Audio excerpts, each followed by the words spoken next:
Phil, welcome to the Presentation Zen podcast. Hey, konnichiwa. Hi, Gar. All right. Good to be with you.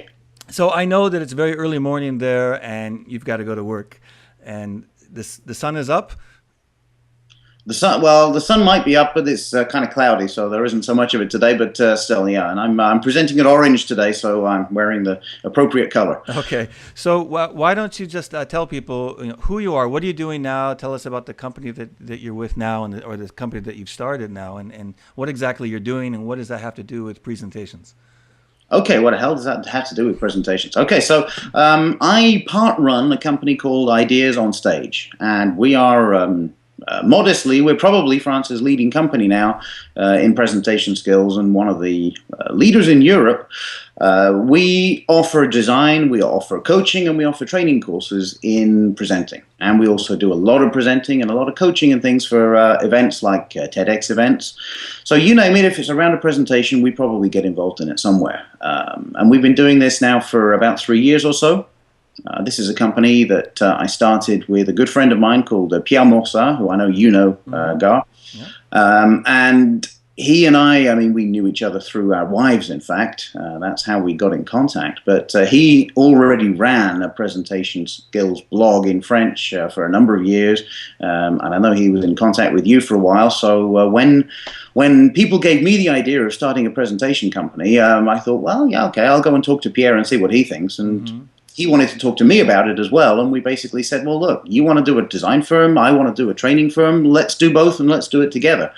And 3 years later, I mean, business is booming. There is no shortage of bad presentations, and we're working with lots of big companies and a lot of small ones to try and change the world one presentation at a time. Yeah, and it's a good example of taking a risk. I mean, you had a good job, didn't you? Well, what were you doing before you quit your job? Okay, I was a sales director at HP. And I was doing an executive MBA at HEC or HEC Paris, which is one of Europe's really top business schools. And so, I mean, the future was bright. But it was actually during my course there, I was with like 50 or 60 top executives mostly from French companies. And they were telling me, Phil, what you do best is present. And I'm like, hold on, I mean, I have other skills. And they said, no, presenting seems to be natural for you and you seem to enjoy it. You should do that for a living. And so I said, I'm a sales director. I kind of do that for a living. And they said, no, you should teach other people to do what you do. And I thought, okay, well, what do I do? What do I do in particular? So that's when I went to talk to Pierre, and he said, well, okay, Phil, if you want to be sort of really doing this seriously, you've got to go and read some books. I never had time to read books when I was working at HP, so I thought, okay, well, and the first book he told me to get was Presentation Zen, so obviously went off and got that, read it, and thought, whoa, it's like this is what I've been doing for years, but without actually knowing that other people did it. Because the first presentation I ever gave, this is an interesting anecdote. I was at Procter and Gamble, right? So here was me, young pup, just straight out of university, went to Procter and Gamble, and I was told to give a presentation. Okay, right. I had to present what my kind of group was doing, and it seems like they gave this to all of the graduates, all of the youngsters. It's like, okay, the senior people can get rid of this. We don't want to present. We'll give this to the young people. So I had to present what my group did at a kind of a day where all of the different groups had to present. And so they said, well, to present, you use this thing called PowerPoint. PowerPoint. Okay, what's that? Because I remembered when I was at university, this was in the early 90s, we had Word, we had Excel, in the Office package, and we had this thing called PowerPoint. And once I remember opening it, looking at it and thinking, okay, so what's this for? I'm never going to use this. Closed it again.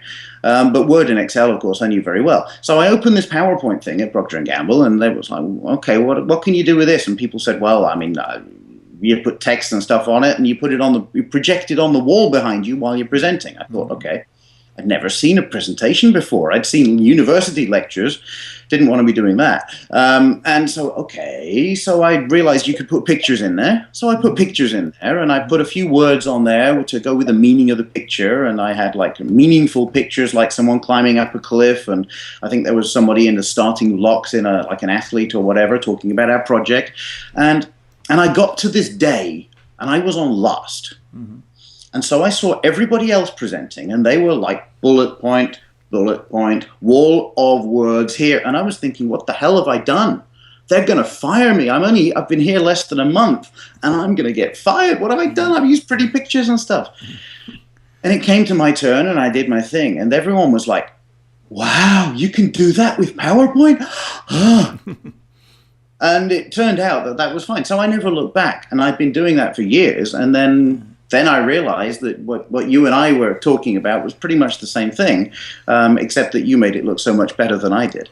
So I learned a lot of design principles, and Pierre taught me a huge amount about slide design, about design in general. And then basically we were ready to start a company. Yeah. I mean, it seems like a crazy kind of company to start. I mean, a presentation company where you do presentation training, but you also help people with their presentations and do a lot of design as well. And it's been 3 years now since you started the company. How are things going? Is business good? Oh, it's booming. I mean, it's doubled every year, more than doubled every year, and we're on course to be doing that again this year because there's just there is no shortage in the market for, let's say, for bad presentations which need to become good. So we are increasingly working with big companies on their events. Like they have an internal conference or something, or even an external conference, and they need to make sure the presentations are good. We're doing a lot. We're doing product launches. I mean, right now, you're in Japan. Today in Japan, one of my companies is launching a product to the press, and the press speech, well, basically, I wrote that. So we're doing presentation design, which sometimes doesn't involve slides. I mean, we're doing like speech writing almost, but speech coaching as well. And we run the whole gamut. We'll start from a blank piece of paper. What do you need to say? Who is your audience? What are your objectives? And we'll create the storyboard. We'll create the speech with them. We'll help them to make sure they're good with that. We'll illustrate it with great slides if they want it. And then we'll help them to rehearse it. And this is where we've strengthened our team this year because we've now got a network of coaches who are helping people, but we also got a full-time guy on board called Michael Rickwood, and he's doing a fantastic job with some of the speakers, just making sure that they are physically, mentally, and spiritually ready to be able to present in a great way. And he's helping them with the content as well. But one of his guys, he's just been coaching some people at Le Camping, one of our startup accelerators, where we coach the entrepreneurs.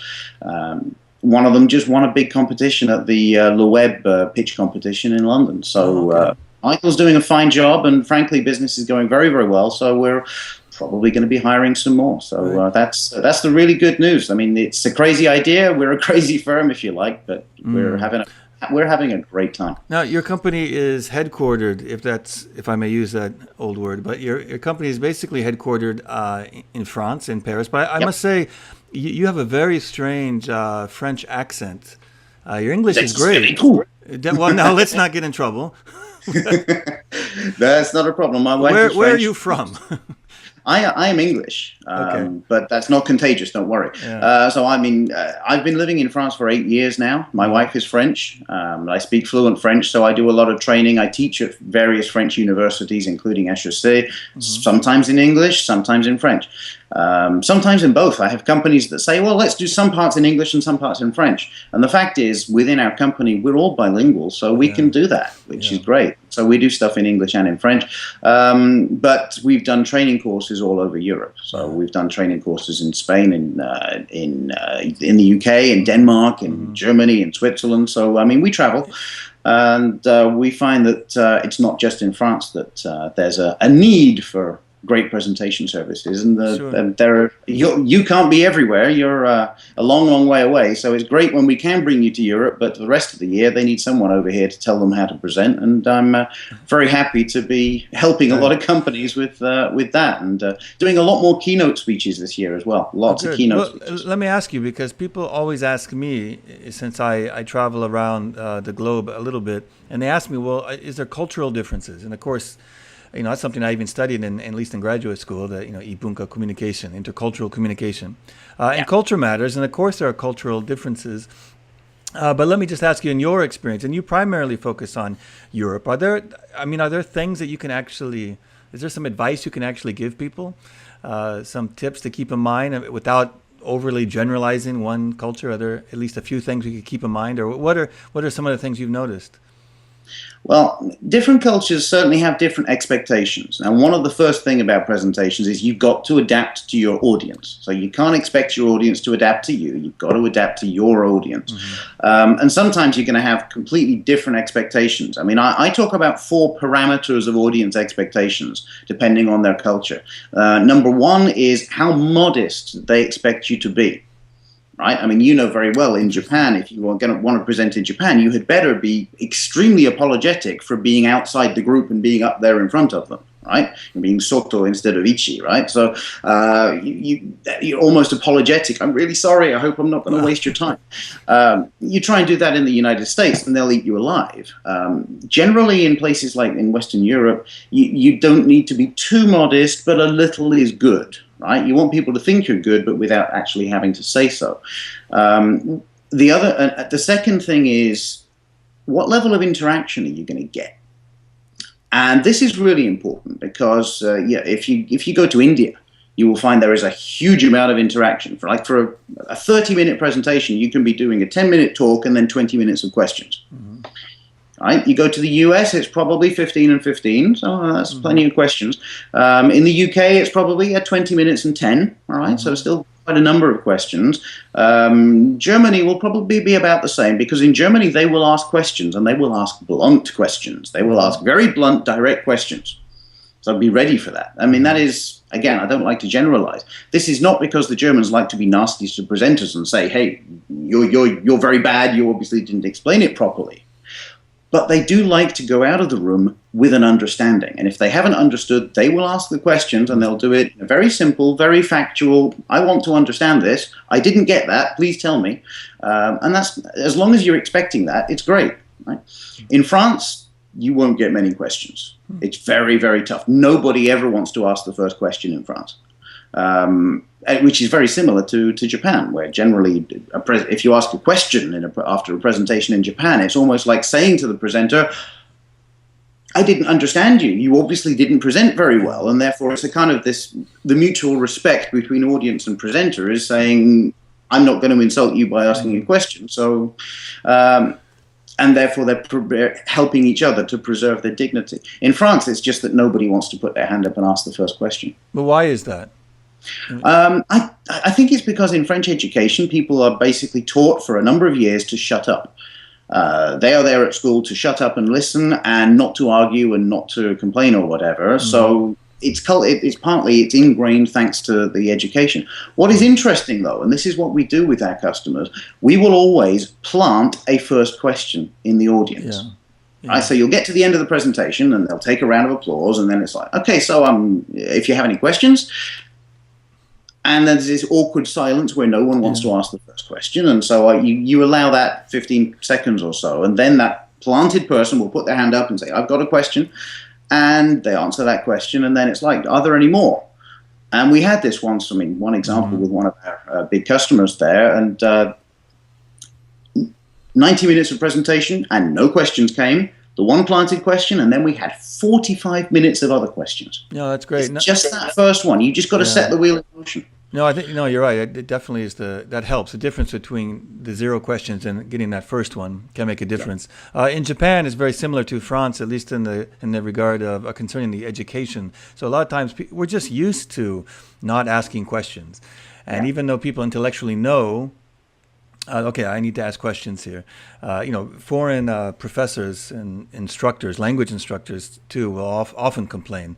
So all the students know that they're expected to ask questions, but it's really hard. And then do that in a foreign language. And I have a lot of French students, and they tell me too that yes, in France we hesitate to ask questions, and especially if it's in English, because then even though their English is fine, English is great, but they don't think that it's great. Yeah. So does that play a role in it as well? Because I know in international settings in Japan, if it's in English, that's another reason for Japanese to hesitate a little bit because it's in a different language. Is that true in France in international meetings? It certainly is. There is no doubt about it. The French feel in many cases, very kind of, they have this inferiority complex with their English. In many cases, it's justified because their English isn't as good as that of the Dutch or the Germans or the Scandinavians, for example. But generally, it's good enough to be understood. I mean, you think back to Philippe Stark and his TED Talk. Do you remember that one where he started off saying, "You will understand nothing with my style of English"? Right. But the thing is, actually, we understand everything. He has a strong accent, but we understand everything. Yeah. And I actually coach French people to say, "Don't be afraid of your accent. Don't be ashamed of it. It actually, we like that when you speak in English with a French accent." But it is a problem. However, I do a lot of conferences with people in French, and they still don't ask many questions. So it's not just the English thing. Okay. Well, you mentioned about accents, and let's say we're doing it in English in an international setting. You know, one thing that really annoys me, and I see this on some of the TED Talks, some of the people complain that you know, the person spoke in English but there are no English subtitles, and I could understand because, you know, you or I and many, of course, mostly especially Europeans are so exposed to English accents. I don't even think about it. But that's one of the things that just sort of annoys me. It's like, listen, he's speaking English. It's a decency to learn this a foreign language. I don't know what the answer to that is, except to have better education. And there isn't just one way of speaking English. No, absolutely not. And but I think the thing that people like, I mean, native speakers like you and me, which we also need to take on board, is that the vast majority of English spoken in the world is not spoken by native speakers. Oh, that's right. And if you just take the people on the Indian subcontinent, right, in Pakistan, Bangladesh, and in Sri Lanka, and then India itself. I mean, India has more than 600 actual official recognized languages. Yeah. And most of those people, their second language will very often be English because that helps them to communicate around the country. But it's not their first language. It's not what they grew up speaking from a very small age. I see this in Europe. I mean, the French people and the Spanish will speak to each other mostly in English, and the French and the Germans will speak mostly in English to each other. And so most business English that you hear around the world is not spoken by native speakers. And the native speakers, most of the English they hear is not from people like you and me. It's from people of other nationalities or their own nationality. So I think we need to bear this in mind and make sure, and this is when I'm teaching people to speak internationally, yes, there's the cultural differences and the different expectations, but there's also the language barrier. And so it's really important for native speakers to slow down, to speak clearly, to paraphrase. And quite honestly, I personally believe that for a TED Talk or a Wiki Talk or whatever, it probably is good to give subtitles even in the original language, because there are some things, some terms people don't get, or that I'm not quite sure what that was. When I'm watching American TV series, sometimes I'll run back just a little bit because I didn't quite get what they said, and I'm a native speaker. Or if the visuals are good, I think if it's very visual, and not every presentation, of course, has to be visual, has to have multimedia, but that can really help a lot. Yeah. This is what I'm talking about. This is the thing that I'm talking about. Here's the data. It speaks for itself. I mean, Hans Rosling, he's English. I've never really noticed it. I'm sure. I guess it's fine. I mean, it's great English. But he does have an accent, of course, but I never really noticed that because his stories and his delivery is so visual. He himself is very demonstrative, and then of course the Gapminder software is very visual, and it tells the story that way. One last thing, you mentioned WikiStage. Yeah. WikiStage presentation. So what is that exactly? Okay, well, WikiStage is something which is actually it's started in Europe. The idea is it aims to be a kind of a video Wikipedia, and to do that by having a lot of events similar, let's be honest, to TED or TEDx events in lots of different languages. But all of the talks, they do two different things. One is they all answer a question, right? So effectively there is a question, and then they have a talk which lasts not 18 minutes, but either 6 or 12 minutes, and it has to answer that question. And the idea is it's 6 minutes if it can be, and 12 if it really needs to be. And I think one of the things that's really important with this is that, I mean, when TED started like 30 years ago and people were watching the presentations at the conference, 18 minutes is good. I mean, it's a good attention span. It's a good length for a talk. And if you don't like the speaker or the talk, well, fine. You just sit tight and wait and another quarter of an hour and there'll be another one along. Nowadays, most of the people watching this, and certainly a kind of a video Wikipedia, I mean, they'll be looking at this online. And if you don't like it after 30 seconds, you'll click somewhere else.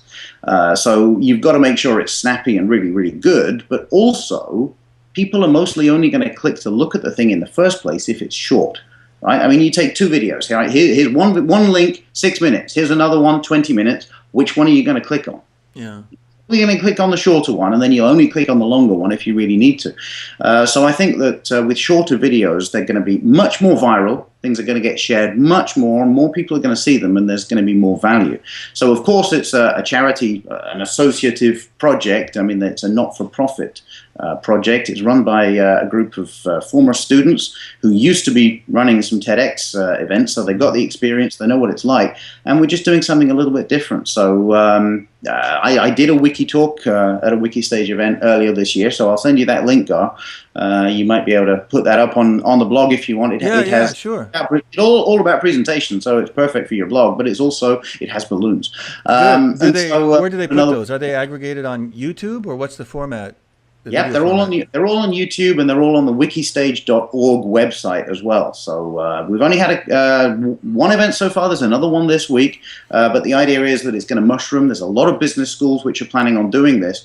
A lot of lecturers who are going to be doing stuff and trying to do interesting stuff instead of that usual university boring stuff. Yeah. So and we're Ideas on Stage is very happily supporting this and trying to make those talks all as interesting and fun and memorable as they can be. No, that sounds very interesting. But you said something that I thought was definitely interesting. You said that if a talk is very long, 6 minutes, 10 minutes, 12 minutes, 18 minutes would be considered just too long.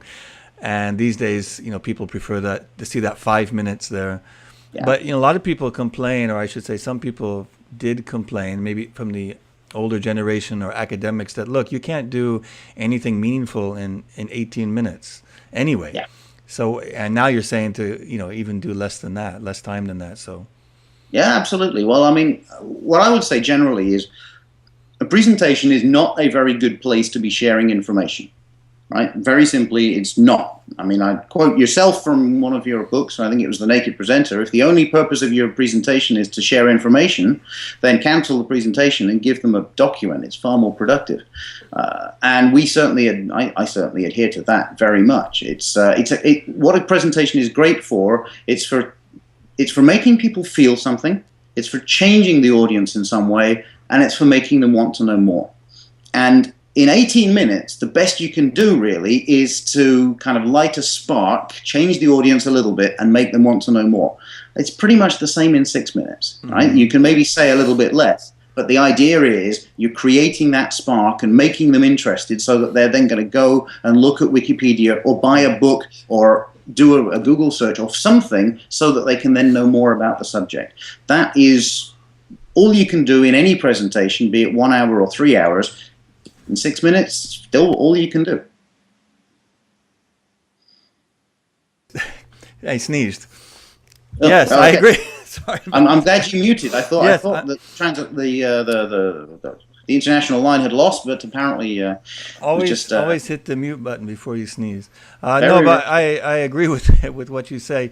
There are those though, in academia especially, or serious people who would just dismiss this whole idea of the short form presentation or TED, that it's just a ridiculous waste of time, because even if you gave me 35 minutes or an hour, that's still not enough time to give you the information that you need. But I think you're right. Those points that you mentioned about feel something, to ignite a spark, to to light a fire. What other cliches I can think of? But I think those are true. I mean, that's absolutely true. You can have some depth. I mean, you can teach something, but at the end of the day, and people go away, even from if it was the best 90-minute college class ever, how much do you really learn from that? And I did learn, of course, just thinking of a physics class in college. And when I had a good professor, I liked the topic. It was really hard, I thought. But, you do the reading before. This is what I found. I didn't do this as a freshman, but later when I had to take the class again, I found that when I was older, when you do the reading before, even if you don't understand everything, you have some sense. Then when you're listening to a person describe it, then you can ask questions. And in my mind, this is really when the learning happened, was asking questions, discussing with the teacher, and discussing with students, more importantly. That's when I really felt that I got something out of it. But just going and listening to a Homo sapien talk at depth, I just I didn't get much out of it, and no Yeah, one yes. does. I mean, you forget it anyway. I mean, hey, you and I both teach at university colleges or whatever, so you see what works and what doesn't work, and what happens. I mean, I always say at the beginning of my talk to students, I mean, I'll tell them what to read beforehand, and of course it ends with Zen, and they'll come to the talk and they have a pretty good idea of what it is. Sometimes they don't do that. Sometimes they won't read in advance, but I will always say to them at the beginning, right? I need to make sure that the 2 or 3 hours you're going to spend with me now, and in France, lectures are a bit longer than that, right? This has to be more useful for you than watching a video of me say the same thing. Mm. And so it has to be an exchange, right? And I firmly believe that the whole idea of you go to the lecture and then you realize just how hard you need to work and you go away and work, it doesn't work. You have to make sure you do the learning at home, you do the learning, you can watch videos, you can do distance learning type things, all sorts of exercises online, you can be just reading books, I mean, that's still valid. But then you come to the lecture and or the lecture theatre, shall we say, and you exchange with the other students and with the facilitator. I don't like to think of lecturer, I think of facilitator, who is there to facilitate the learning, and just needs to be an exchange, and that's what you should use the time in together for. Yeah. So I'm hoping that education is changing, but it's sometimes very slow with some of our institutions, and it'll be interesting to see what it's like when you get to Oxford later this year. That'll be interesting to see how that's evolving. But certainly, just one last thing there. Whenever I finish talking to people about presentations and they're thinking, gosh, this is great, I must buy these books, this is a fantastic way of doing it, they'll come up to me at the end and privately ask a question. And the question is usually, when are you going to train the other lecturers? Because the vast majority of people are not teaching in the way that you and I do. Yeah. And you mentioned Oxford. I've been there, I think 4 times to present. They call it lecture, I guess. And and they've been the best audiences ever. These are not students, but professors and researchers and so on. But they're great. And at Oxford, if you go through an Oxford education, from what they tell me, it isn't the straight lecture like a lot of universities around the world. There is some of that, but you have tutors and you have more, smaller classes, more one-to-one. You're working on your thing. I mean, this is what's funny. I mean, when you're 18, 19, 20 years old, if you have a passion and you're driven, you don't really need to sit and be spoon-fed things. That's and for sure. You should be treated more like what we think, or what we call in the States, they call a graduate student. And graduate students at the doctoral level shouldn't be taking too much coursework. Although I know my British friends who I met in graduate school were appalled at all the coursework they had to do. Like, why are we doing coursework? I'm supposed to be, I'm an adult here.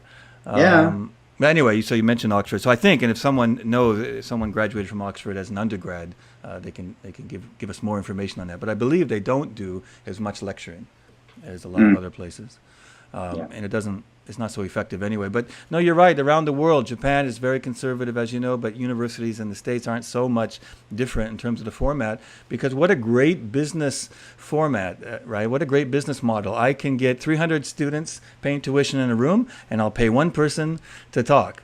I mean, this is designed not for the best ultimate, learning experience, but it's an economic model as well, isn't it? So, yeah. All right, let me tell you. Yes. Sorry, let me just one little example here. A friend of mine, I'm not going to mention his name because I don't know whether he'd appreciate that. He'll know who he is. He is a lecturer in a French university, right? And he went to Stanford. He had a secondment to Stanford, which is, a very lucky guy. He got to Stanford, and basically after his first lecture, people came up to him and said, "You can't teach like this." And he was like, "What? This is a very successful lecture. I've been doing this for years." And they said, "Nope, we don't understand anything." And so, because in France, he said to me, right, in France, a lecture has to be completely impenetrable. Right? The idea is, it makes the students think 2 things. Number one, my God, I'm never going to get this subject. I'm going to have to work like crazy to get anything out of this, right? So they go away and work, and that's where they learn. And the second thing is, that lecturer must be so great. This school must be so great to have such a great lecturer because no one else could possibly explain this horribly complex subject. Yeah. So at very short time at Stanford, he realized, no, I actually have to be helping them to learn, so I have to make it easy for them, right? Simplicity. And so he did very well at Stanford, came back to France, and then after his first lecture back, they were like, you can't teach like this. Yeah. And he was like, what? They said, it was all completely understandable. And he was, yeah, and? Yeah. So he had to adapt back again. I mean, that I think is a real symptom of the problem. That's a great example of the cultural differences, and there are other cultures. Apparently, some countries in the Middle East, and there may be other places too, where the professor, and in Japan too, this is true. The professor is, almost like a god, right? I mean, that's the great sensei. So, but it's not so much in Japan, but I heard in other countries that the professor is not supposed to say, "I don't know." That's from the student's point of view. And again, if someone can correct me on which countries in particular, but I heard this of different countries in the Middle East because, I've paid tuition. I mean, you're the great sensei, the great teacher. How can you not know? Whereas maybe the most extreme might be, people in the States who would say, I don't know. That's a good question. That's an excellent question. I don't know. What do you mean you don't know? And there you can imagine a foreign student thinking, what? I came all the way to America and well, exactly. you don't know. Well, there's all sorts of things. And things like humor, too. I mean, this is where, you could have a professor who's funny, let's say, in the comedic sense, and in a college lecture will be very popular, especially if he's actually teaching them something. But depending on where you come from, it's like, even in Japan, it's changing, and it has changed. But funny almost equals not serious. These are, to me, these are very different things. Being humorous is not the same as not. I'm very, majime is the word in Japanese. I'm a very serious person. It doesn't mean that you can't be humorous and this kind of thing. But in some cultures, those are opposed. You can't be humorous or engaging. So if you're engaging, humorous, all this stuff, well, you must not be a very serious person then. And this is different. Different cultures may have different feelings about this, but. Yeah, indeed. I mean, I use a lot of my English humor when I'm lecturing in France, and sometimes, it takes people a while to actually sort of link on to that same wavelength, but it generally works very well, especially when it's self-deprecating, right? Putting the English down and stuff like that, Although I found when I was in Belgium, if I make jokes about the French, they love that. And if I'm in France and I make jokes about the Belgian, then, it goes, I don't mean, I didn't even mean to, make jokes. I just said it once. I said, sort of, half jokingly, I said, "Oh, sir, are you from France?" And there were like 3,000 people in the audience, and the whole audience just erupted in laughter. I was not trying to put anybody down. I would never do that. But it's all in fun. They love having a. We all enjoy making fun about our neighbors, especially in Europe. And with the French and the English, basically, we love to hate each other. So you talk in France about how stupid or dumb or whatever the English are, then they'll just lap it up, and vice versa. So, but coming back to your point, your point about humor, I actually believe when people are laughing, smiling, enjoying, they're taking a lot more in. So for education, I think humor is, for those people who will culturally accept it, I actually think humor is a really good way of making people remember more and feel more and get into the subject a lot more. Yeah. So yes, you've got to be giving them some meat along with your nice humor, French fries or whatever. But it actually, I think, is a facilitator. And it's helpful if it. Of course, it should be relevant. But the most downloaded, the most viewed TED Talk to date is Sir Ken Robinson's first talk. And his, I'd never coach someone to do what he does, comes very naturally. And someone said, I don't know who said this, but it's sort of like a Family Guy, how they do their TV show, because they're complete non sequiturs often. So Sir Ken Robinson will be talking this way and then just think of something that is a complete non sequitur that gets a laugh, but he comes right back. Now, I would never write a book on explain how to do that, because that to me is an innate talent and not even recommended. But for him, it works. And I've seen a lot of his talks that are longer, 90-minute talks. And it's just how he is. He's always like that. But it works for him.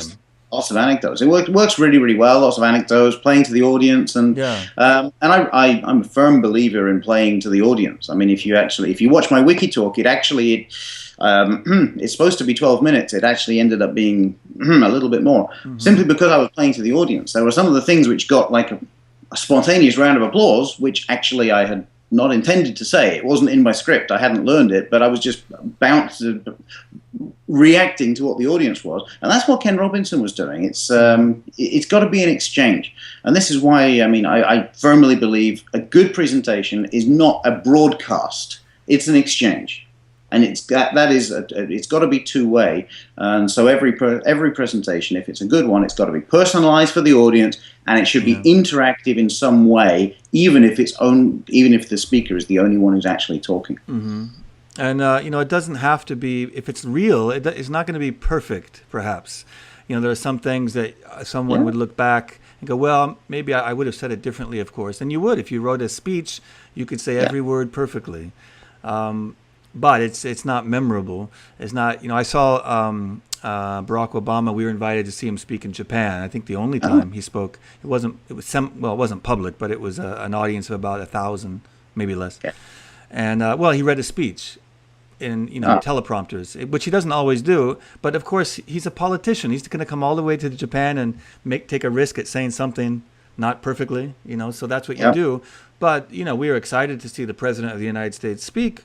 That's great. I'd never been invited to, but that's what was exciting. If I just took, if I didn't know who he was, then is quite boring actually. Now I'd much rather have him just answer some questions. Oh, that'd be great, right? But you can't do that when you're President of the United States. Yeah, you can't afford to take that risk. That's the problem. I found Barack Obama was a fantastic presenter when he was a candidate. Yeah. But since he became president, and you have to, you can understand this, and you can't afford to take a risk. A slight slip. Look what happened with Poland. Yeah. You remember the example with where he talked about I think it was the Polish death camps. Mm-hmm. He meant the Nazi death camps, which happened to be geographically situated in what is now Poland. Yeah, yeah. But by saying Polish death camps, the Polish government asked for an official apology and got one. And it's just a one-word slip. Yeah. So you can understand him not wanting to take any risks with that. Sure. But for the rest of us, in education or in business, precision is important. Obviously, the data needs to be perfect, and the visuals need to be perfect. But when you're having a conversation with people, you've got to be yourself. At the end of the day, no one can be you better than you. So be yourself, be natural, and people will respect you for that, faults and all. You don't have to be perfect. I'm not perfect every time. I'm certainly not perfect this morning. I'm still half asleep. But hopefully later today I'll be good enough, and people will think, well, at least he was natural, he was himself, and we'll invite him back. So that's the idea. Well, that's a good place to end this so that you can get off to work. So thank you very much, Phil Waknell.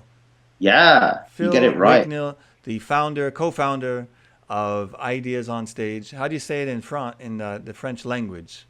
Which is French. It's difficult because they would say Ideas on Stage, but we pronounce it in English. We try to keep it that way. But basically, they understand. The French understand the meaning of it, and they know that it's all about getting your ideas across. And if we can help people to get their ideas across, change their audience in some way, well, then hopefully we can help them change the world. That's what we're here for. Well, you are. It's a great company, and you've brought me over a few times. We've done some events together in London and in Paris, and what's been really great about those actually are the people who have come for 3 or 4 of the events who keep coming, even though the content hasn't changed greatly. But it's been nice, a community of people from all over Europe, and indeed the world, but especially from different parts of Europe. So that's actually been the fun thing. So we should do it again.